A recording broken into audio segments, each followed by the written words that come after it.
Probal, hi, good morning. Thank you so much for making time and speaking with us. Apart from the numbers, what are the things that you're watching out for from the management commentary this time around? Would demerger restructuring be top of mind?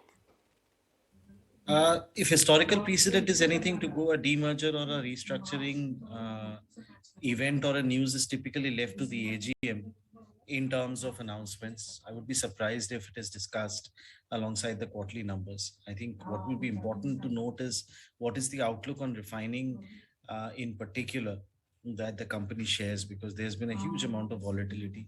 GRMs in Singapore benchmarks have gone from $29.50 to less than $3 in a matter of about a month and a half. So it would be interesting to hear what sort of outlook they share in terms of what is actually happening on the ground, and what is the sense they have in terms of refining outlook.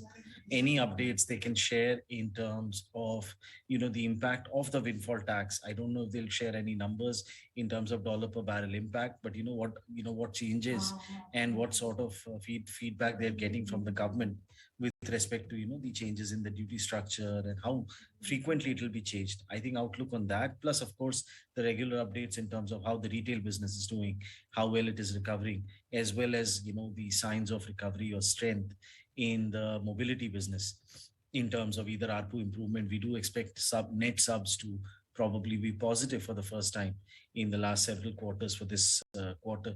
So updates on those businesses will be the key monitorables. Thanks, Prabal, for that. But let's scratch that point further regarding the mobility business that you talked about. Telecom, vertical itself is facing a lot of moving parts with a fresh entry of Adani into the fray. Not maybe in the consumer mobility business, but at least there's nervousness around that. And there is talk of a fresh round of, tariff hike as well. How are you valuing the entire telecom basket?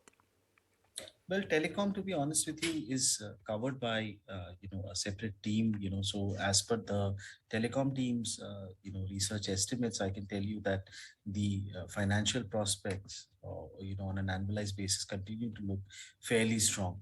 Our telecom team builds in a subscriber level of around 439 subs, for FY23, with an ARPU increase to about 185 odd levels from about 150 rupees in 2022.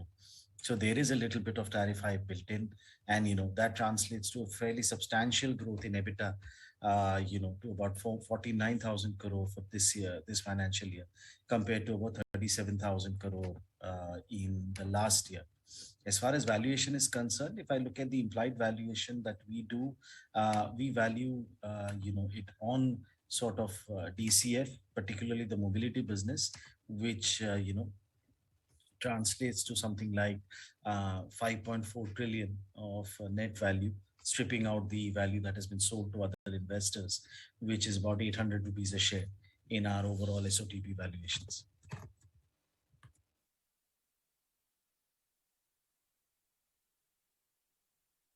Good morning, Prabal. Nentar also joining in. I appreciate the fact that you look more at the oil to chemical part of the business. But the fact is that, in Q2, what we may also see is the big outlay from Reliance when it comes to 5G auctions, right? Just going by the eligibility points, maximum it can bid is 1.2 lakh crore rupees.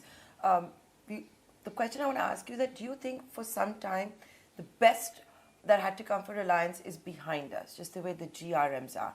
The fact that you started to see commodity deflation also that started to take place.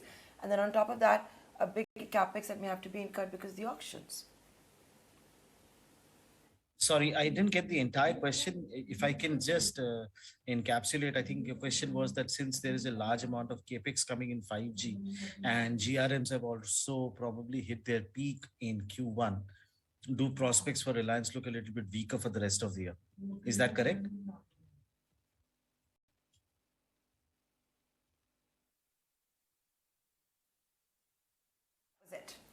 Is the best behind us? Hello?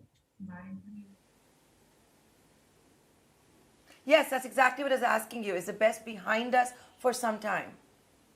Well, I think it depends on what is the base that you're looking for. If you're looking at Q1 and then looking at Q2 and Q3, obviously the numbers for Q2 and Q3 will not look anywhere near as strong as what the Q1 earnings would look like But if one looks at from a YOI perspective, given the earnings that they reported in FY22, FY23 and FY24 earnings CAGR will still be in the high 20s, even if you were to build in fairly conservative GRMs of sub $10 levels, factoring in the impact of the duties and the fact that, there is a demand concern that's now creeping in to both crude prices and product demand.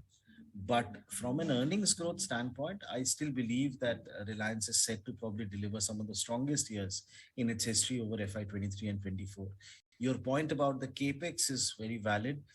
The fact of the matter is that after the downstream capex and mobility capex got over in FY 2021, there was an expectation that annualized capex would drop down to levels of around 50 to 55,000 crore. That has obviously not happened, and that's one of the reasons why our rating has always been a little bit more cautious. We don't really have, a very aggressive rating on the stock, because return ratios actually reflect that higher capex flowing through over the next couple of years as well.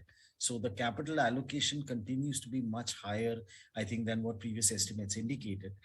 And therefore, the earnings increase as well as the higher cash flows doesn't really reflect in, the sort of return ratios or the cash flows flowing through in terms of the business.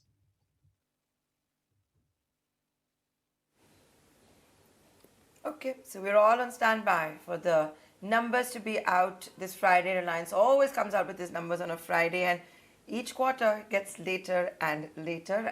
My co-anchor Aisha thinks it'll be between 7 and 7:30 p.m. You had a wager. I'm saying between 7:30 and 8 p.m. Let's see, whatever it is, we promise our viewers the best of analysis with the best of experts. Thanks a lot, Probal, for joining us live today.